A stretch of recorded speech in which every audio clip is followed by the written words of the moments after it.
Intgħażlet il-kumpanija li se tkun qed tiżviluppa l-Isptar San Luqa u l-Isptar Ġenerali ta' Għawdex.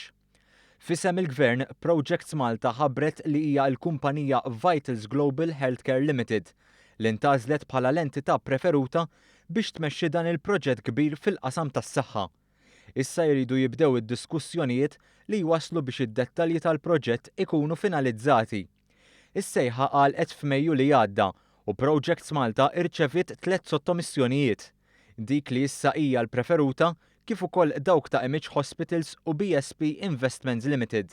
It-3 sottomissjonijiet infetħu quddiem notar pubbliku u minn hemm bdiet l-evalwazzjoni biex tintgħażel l-aħjar sottomissjoni.